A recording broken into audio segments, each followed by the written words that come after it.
Hello and welcome back to the Pre-Shifts podcast presented by 7 Shifts. My name is DJ and I'll be your host, bringing you stories, advice, and strategies from restaurant industry leaders. Today we're joined by Michel Falcon, owner of Brasa Peruvian Kitchen in Toronto.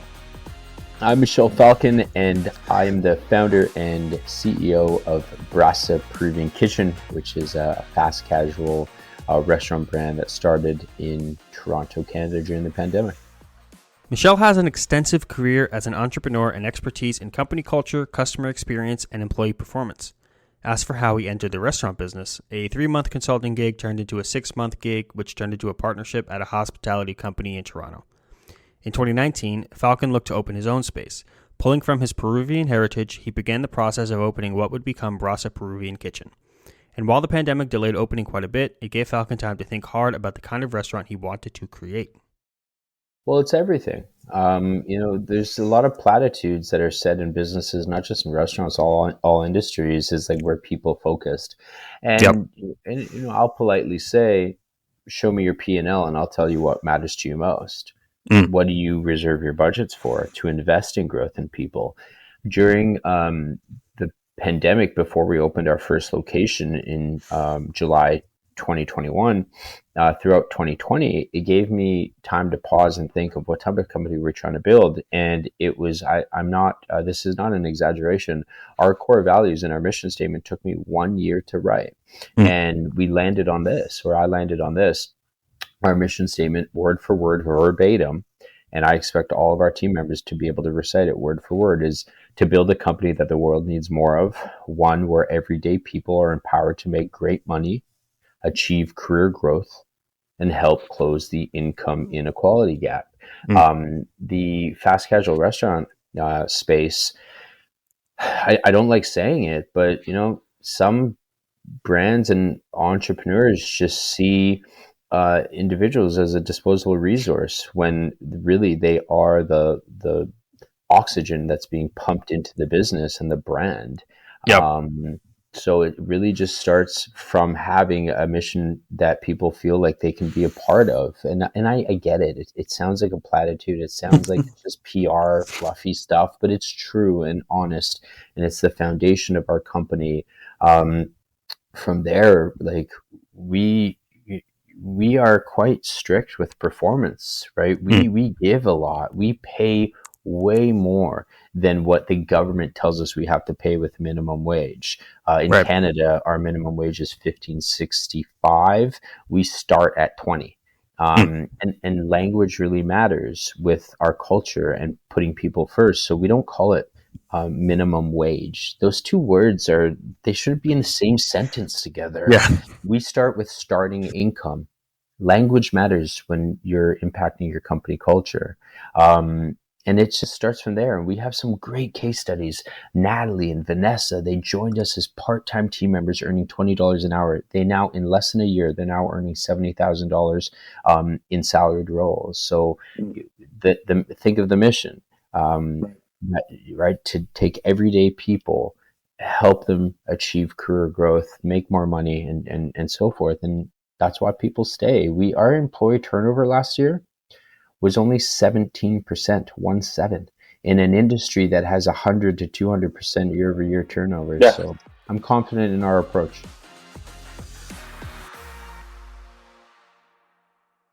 Falcon stresses the importance of taking your time to write your core values. And while most don't have the luxury of time that the pandemic afforded him, it is still wise to take as much time as you can to get it right.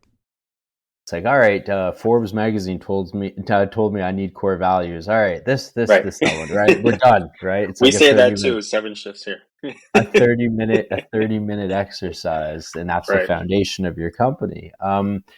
Look, did it need to take a year? Probably not. I just had a lot of time to sit and think, right? The whole world had a lot of time to sit and think. So the exact process was it involved zero technology. It involved a pen and paper, and I allowed myself to kind of daydream and be like, what really matters to me? Because as the founder and CEO, I have to build something that I too feel comfortable in being the shepherd or the leader of. So what really mattered to me? And I would just scribble notes down, pages and pages of notes. And then I would just start refining it. I put it away for 2 weeks, come back to it. Do these things still matter to me? And then I worked with a copywriter to help kind of refine the language that we used. I did look for other companies for inspiration, like companies I admire, like what are their core values? I don't recommend, ripping off and duplicating. For example, I think 75% of companies have operational excellence as one of their core values, which is fine. Like we want to be operationally sound. That's why I worked with a copywriter saying like, hey, that matters to me, but is there another set of words that we can kind of pound our chest and rally behind? So that's what it was like. And it was like, and forgive me, this is the fluffy part perhaps, but it was in nature. Like I needed to go and get away from like the sounds and traffic of Toronto, from my office, from my laptop, and I would just walk and write notes and just say, what really matters to you, Michel? Not just now. What's going to matter? What do you know about yourself that's going to matter to you 10 years from now?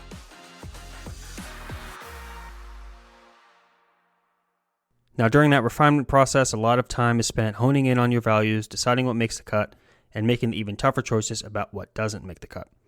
But just because something isn't explicitly written as a core value doesn't make it any less important to your business. I heard Howard Schultz say this on a podcast with Alec Baldwin one time. Only the paranoid survive. And it was one of those things that you listen to a podcast and you're like, wait, what did he just say? Like, play that back, right? And it's true. I don't know if this is the healthiest thing for me, but I am so concerned every day of what our employees feel like, or their sentiment toward the workplace. I'm so concerned that our customers are going to come back and in a month or a year or 3 years say their food's not as good as it used to be. So rather than drive that paranoia, I build systems and processes in place to ensure we keep our fingers on the pulse of the sentiment toward the brand from everybody, employees, suppliers, our investors, our customers, and anybody that interacts with the brand. Brasa's core values are apparent in all facets of the business, in the employee handbook, on the walls of their restaurants, in the break room, but they make their first appearance in the application and hiring process. Often people just write down their values, put it on their website, and call it a day. Forget about it. Yeah. Well, think about your values as a person, right? You have them, whether you have them written on your wall or not. What kind of moves you as an individual. So in practice, the visualization is important. So this is in our new team member handbooks. This is on the walls of each of our retail stores in non-guest facing areas. That's for us. In our team rooms, because we don't, we want our team members to not be able to escape them, right? These are what drive the company, and my expectation is everybody knows what they are, and of course, including myself and our senior leadership team. We hire and, offboard according to these values. So with the hiring part, during our company culture interview, which is the first step of the process, we will ask 2 questions per core value that we have. And we're trying to probe whether this individual will live within those values. Hiring is a guess. At the end of the day, you're trying to make the best guess possible. But what you can't sacrifice and you need to have such strong integrity around are the values of who you welcome into your workplace.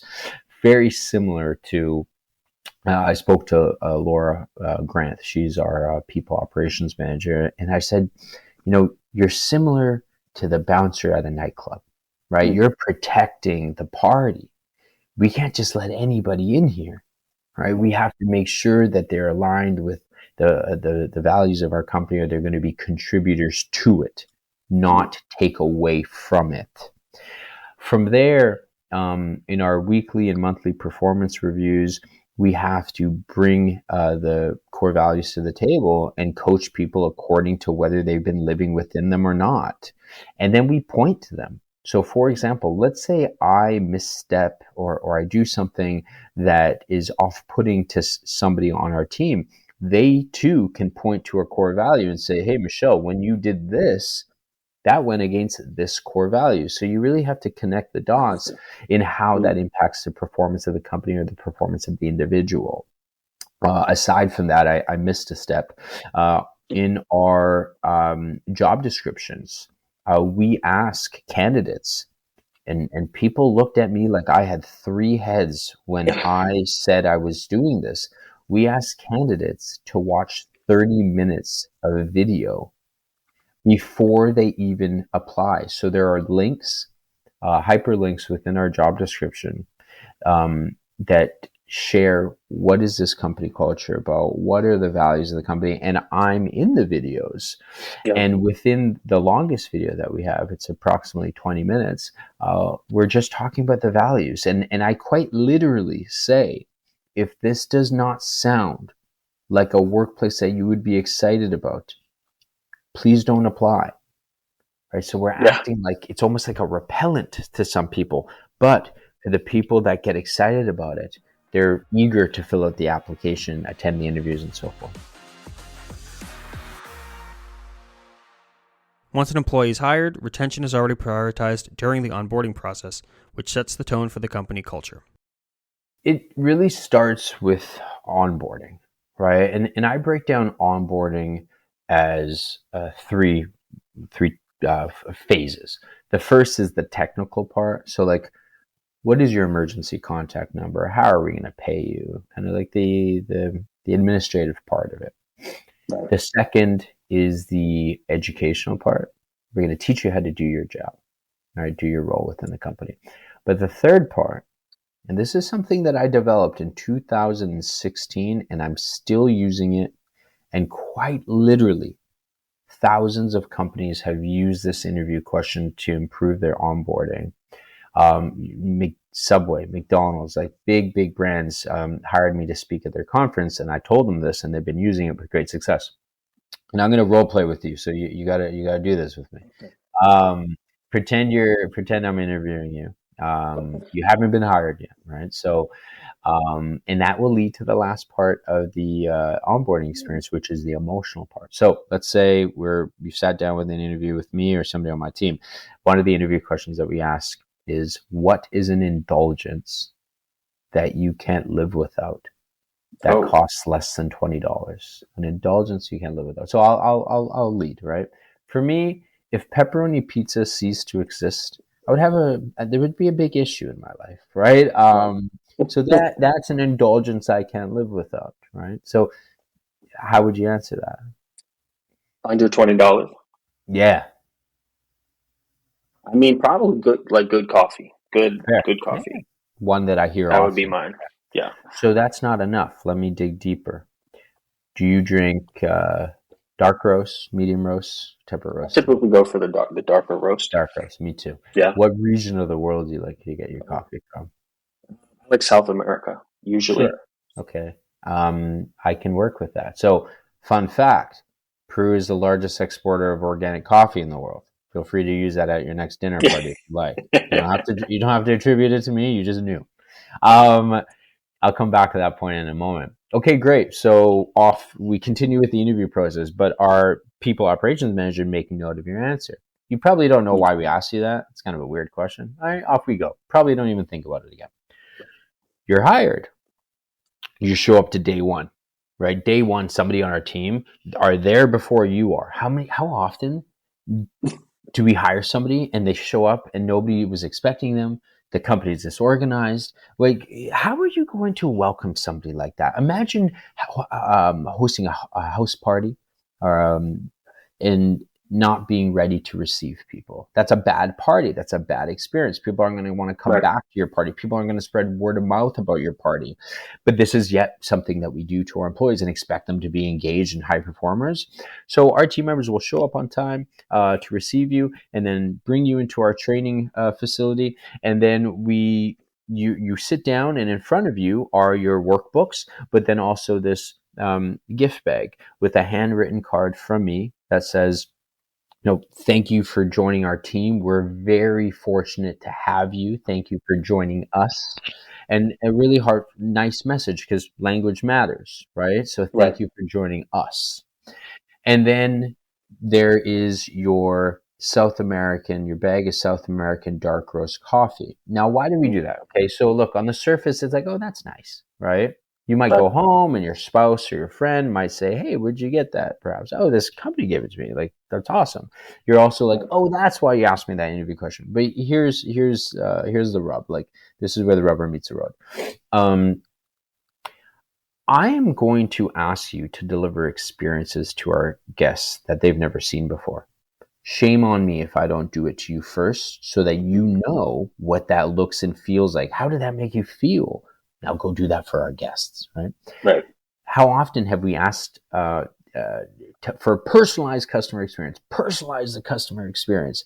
Imagine if I just gave you light roast coffee from whichever region. That's not personalized. Notice how I didn't just stop at coffee. I dug deeper and deeper and deeper because now I just showed you what personalization meant. Here's the last part of it. Remember, I've done all this for $20 only, right? So it's not about big budgets. It's about thought and care. I just did something to you that you've never seen before in the workplace. You're about to go learn how to do your role. In my world, it's like knife skills and how to make our dressings and so forth. I need your engagement to be very high soon, because that means knowledge retention will be very high. So you become a higher performing team member right away, all because I cared to do something that was better than the minimum for $20. Do you see why thousands? I wrote this in my book and I speak about it on stage, and look, it's still working. Like, I'm not a proponent of doing things. Like, I don't like doing things for longer than a year, but I'm like, I can't turn the faucet off on this thing. It still works, right? Until the entire world reads my book and everybody knows, which is never going to happen, but everybody knows what that question's about, then I'll stop. But until then, keep pounding that drum. Now, the answers aren't always as straightforward, with things like hard to find candy, or an incident where a choice word omission led to an embarrassing gift. Do you remember Nerds? The little candy? Yeah. Dude, we had to buy those on eBay. We didn't know where to get them. I was like, who? I thought it was a joke. Like, I thought this person was like a plant and they knew this question and they were trying to really disrupt my life. Nerds. Blue ones too. Okay. But here in Canada. Well, when's the last time you bought Nerds? All right, I was like 7. I'm 30 years ago. I didn't even know they still manufacture them. But here's the worst one I've heard, and this was shame on us. If you're going to do this, you have to ask the question correctly. I had a manager ask one time, "What is something you can't live without that costs less than $20?" They forgot the word indulgence. So I walk into the training room to say hi to everybody on their first day, and I see this woman. You could barely see her because she was in front of a 24 pack of toilet paper.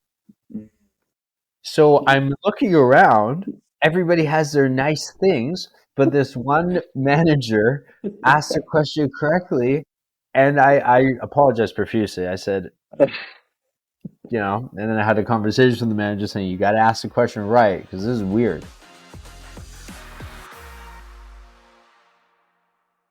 With the tone set, staff retention continues beyond onboarding, with Brasa's core promise to employees being a fair and living wage. You just set the bar really high. You got to continue to do things like this along the way. And it could be as simple as this. Like, our entire company is on Slack, even part-time team members, all the way to myself, and just acknowledging individuals that have done great work, right? Whether it's a great review or whatever it might be. It's just that constant attention to making sure that individuals who are often forgotten in this industry, and it's regrettable that I have to say it, individuals that are often stepped on, exploited even. I will tell you, I will never start a company that pays minimum wage. Now, of course, that's easier said than done. But Falcon knew what he wanted to do and was able to build his restaurant business model to support it from the very beginning. I grew up in a household, me, my sister, my mom, and my dad in Vancouver. My parents are the best human beings. They're angelic. They're the salt of the earth. And we grew up where finances weren't great, and I saw the stress that it caused. I don't want to be a reason that people are stressed out financially. Just because I've seen it, and it's not a great way to live your life. So I don't want to be the reason somebody can't sleep at night, who has a hard time paying their bills. So it's a conscience thing. My fiance said one time, things would be a lot easier for you if you didn't have a conscience. I was like, I know, right? I know, but I'm very thankful I was raised the way that I was. Any leadership that I may have, I can directly relate to my mom and my dad and how they raised me. But the second part I'll tell you is it pays to pay more, genuinely. And this isn't just something that I don't have data with. In 2020, I read a book that I will, in 10 years from now, I will say this book there was a paradigm shift for me. It's called No Rules Rules. There are two co-authors, one of which is Reed Hastings, the co-founder of Netflix, and I'm forgetting the professor's name right now, but No Rules Rules is the book, and they talked about this lesson called talent density in Netflix. Essentially, it's pay people more, have less people. And I said, wow, I wonder if this would work within fast casual restaurants. And it does. We are paying top of market without collecting tips from our customers. That's a whole different podcast if you want to have me back on. And our labor percentage is anywhere between 15 and 17%. And that is not without straining our team. I've always told our management team, don't celebrate low labor if your team is tired. You're going to lose them. The guest experience will be poor. Do not celebrate low labor. One of our stores right now is producing 33% net profit, not EBITDA, net profit, where the industry standard, like the bullseye, is 20%. And we're paying more. Robust benefits. I was told by our benefit provider that we have more robust benefits than Starbucks. Learning and development opportunities. So everything on paper looks like this person's not making money. We are, because it pays to pay more. Absolutely. Now, with that being said, I will preface this. We are a new brand that I had a blank canvas. One of the things that people neglect to do is typically when they set their menu pricing, what they'll do is, okay, what is food cost? What is the market charge? What's the price elasticity of this product? What's my margin? There's the price to the customer. They forget to include the most important part. What do I want to pay my people? That's got to be the first thing. So what I did during the pandemic, remember, I had tons of time to think. I said, I'm going to start with this wage. What is food costs? What is packaging? What is the market going to allow me to charge? Where's my margin? And that's the price. So I get it for incumbent brands. You can't just go and increase your wages by 20-25%. That model that would be quite challenging. So I am very thankful that the pandemic was a blessing and a curse. It's a blessing because I'm going to look back and say, wow, I'm happy that I created this model when I could think clearly and have a blank canvas. And with that high wage comes high performance and high retention for Brasa's business, now 4 locations strong. People like their wage. They like their wage. They like who they work with. So with us, look, I will be the first to tell you, we've had some people leave and say, in other words, it's really hard to work here. Not because we're rude or anything, because talent density only works if each person is equal to a person and a half. Whereas in some companies, you can just come in and do the bare minimum and move slowly. No, we're akin to a championship winning sports team. I like to compare us to the Cirque du Soleil. That's actually the best example.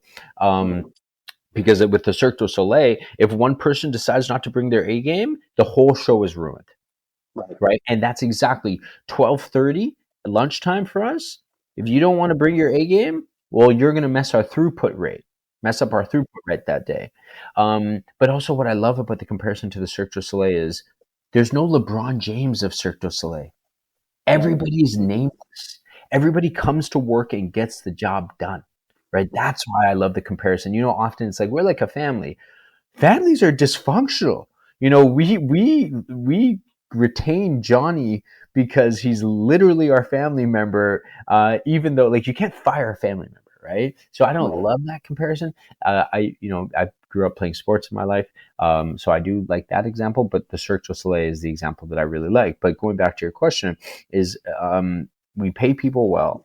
They are surrounded by individuals who are extremely kind and who are very diligent and hardworking. Because it sucks when you go to work and you're like, oh, great, I have to work with Joe. Joe doesn't move very fast. That means I'm going to have to work just as hard, or I'm going to have to work even harder. Back on the kindness thing, if you ever go to Peru, most people come back saying the food's phenomenal. Everybody's nice there. How are we? That's actually one of the filters in how we recruit. We literally ask in the type form in the application, has anybody ever called you kind before?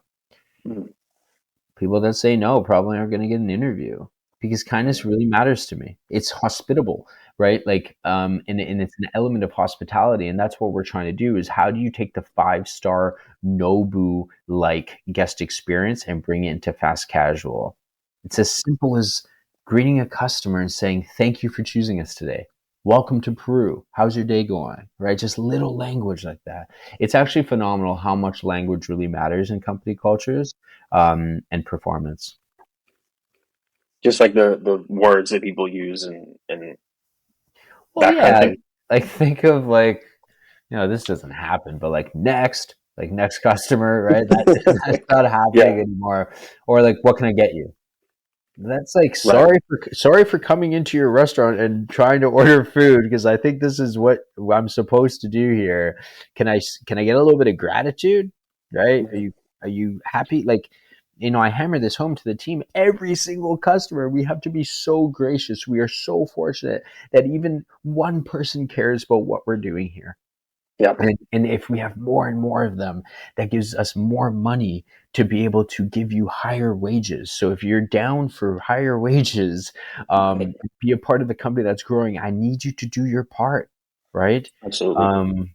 So the retention piece, if I told you this, the thing that has not occupied my time is recruitment and retention. It's the least of my worries today. However, only the paranoid survive. So I still concern myself with it every single day, because I'm paranoid of what Zufisha thinks or Paola thinks of our workplace. Because as soon as I lose the integrity of what we're trying to do for our people, that's the day our business will start crumbling. Falcon has also made leaps when it comes to wage transparency, making the bold move to publish wages of all the roles at the company, from himself to entry level and everywhere in between, with their permission and anonymity, of course. It's something I've quite literally wanted to do since 2009. Well, what took you so long? I wasn't the CEO of a company until then, until Brasa. So where I could do whatever the heck I wanted without any encumbrances, without any business partners saying no, blah, blah, saying I'm doing it. So here's why. I want to build a company that I would have wanted to be a part of as an employee. If we're going to call ourselves transparent organizations, you'll read it everywhere, right? Companies we're very transparent. Just not about this though. Oh, and if you talk about wages, you're fired. Right. All right. That's pretty bizarre that you're not letting us talk about something that quite literally helps us make a decision on whether we are going to work here. You're not going to let us talk about the thing that secures our livelihood, right? So, and then I looked at sports teams. If me and you were on a professional sports team, I would know how much you earned. Right. It's merit-based, right? This person scores 50 goals a season. They're probably worth more to the organization than the individual that bounces between the minor leagues and professionals, right? That's just fair. I also wanted this to be motivational. One of our team members who earns $21 an hour is like, wow, my manager earns $70,000. I would like that one day. It was met with so much resistance from people outside of our organization, mostly like my peers saying, good luck, right? But some of them said, but let us know how it goes, because maybe I'll do it if it doesn't blow up in your face. And it's just, and a part of it too, it's a recruitment tool as well. We're doing things differently. Wow, this company is interesting, right? This is radical thinking. If I want our team members all throughout the organization to do things that are radical, to improve the workplace, improve the guest experience, I need to lead by example. We got a lot of PR from it, which is a positive outcome. It's not the main reason I did it, but I knew that if we want to be known as a company that puts people first, we've got to be willing to do things that support that. We had some cynics. You can go on our Instagram post where we announced it online, and there's some cynical people there, just a few, right? I think one person said, yeah, the CEO makes $0 in salary, but he's going to get a $5 million bonus check at the end of the year. Be like, hey, if I'm getting that, somebody please tell me where I collect that check, please, because I did not know this. I didn't know this, right? The majority of people who commented, who reached out to me, were very supportive. Yes. I think we acquired more customers because of it also, because I genuinely believe that customers are attracted to companies that have a conscience. And there's been no internal conflict, because the document not only shares the person's name, what store they work at, when do they join us, what's their role. The most important column on this document is the team member journey. What have they done in their past or with the company that has earned them the wage or salary that they have? So, for example, let's say you joined us and you got promoted from X to Y. Well, an individual would be able to read this document and say, oh, that's why he got promoted. That's fair, right? He got certified in this, or he got 5 positive Google reviews in a month. So we document that because we need to connect the dots for people. And we had some team members that work in our stores see what our brand marketing manager earns and said, hey, maybe there's a role for me in this company in marketing one day. So to date, there's been nothing negative, other than a couple of people on Instagram that wanted to try to chop me down. Even among staff, there was no complaints, or so. That's the one thing I would think. Oh, maybe people start getting upset. Yeah, so we told them what we were going to do well in advance and why we were going to do it, and then our people operations manager said, please reach out to me if there's any questions, comments, or concerns. We sought legal counsel as well. Are we legally allowed to do this? We let people know on our careers page now that we do this. It's in their employment agreements as well. So you have to be comfortable joining a company like this. But when something's different, it can feel unsafe. Right. So this might feel unsafe to somebody, but we walk them through it in why we do it. And it's good nature. Right. So, but it does require a bit of an explanation of why we're doing it. But to answer your question, no, there's been no conflict amongst team members at all, because we promote with meritocracy. If you're the highest performer, you're going to get the most amount, undeniably get the higher wage or salary, because that's how it works. It's not tenure. It's not based on tenure. alone. There's an element to tenure, of course, in getting a higher compensation. I don't care if you're, how you identify. I don't care. I don't care at all. I was actually asked one time on stage. I was speaking at a JP Morgan Chase conference, and somebody during Q&A asked me, how do you manage diversity and inclusion conversations with your team, and how have you built the company for this? And I said, I haven't built the company around this. It's because I grew up humble beginnings household, South American family. I don't discriminate. It's, the majority of our management team are females. Because why? Not because I was trying to hit some sort of diversity metric, but because they outperformed males. That's it. Full stop. So going back to the pay transparency, and it's just, I felt good about it. It's just something in my gut, in my bones, I knew I had wanted to do forever, as I had told you since 2009. But we did it methodically. And for Falcon and Brasa, it is only the beginning. But a dedication to creating a great employee and customer experience, in addition to fantastic food, is proving a winning formula. On May 15th, we will be doing a pop-up in a very prominent location in Manhattan from May 15th to October.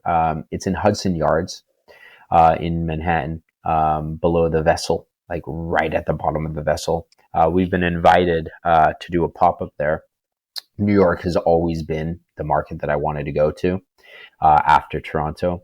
We're currently looking for a 10-year lease, multiple 10-year leases, but the owners of the property, Related is the name of the company, picked us to be able to do a pop-up. So it's going to be great brand exposure. Yeah, well, really excited for it. Very excited for it. We're going with a leaner menu. We're going with our 3 Peruvian superfood smoothies and our tuna ceviche bowl, which will knock you out. I'm so proud of that dish.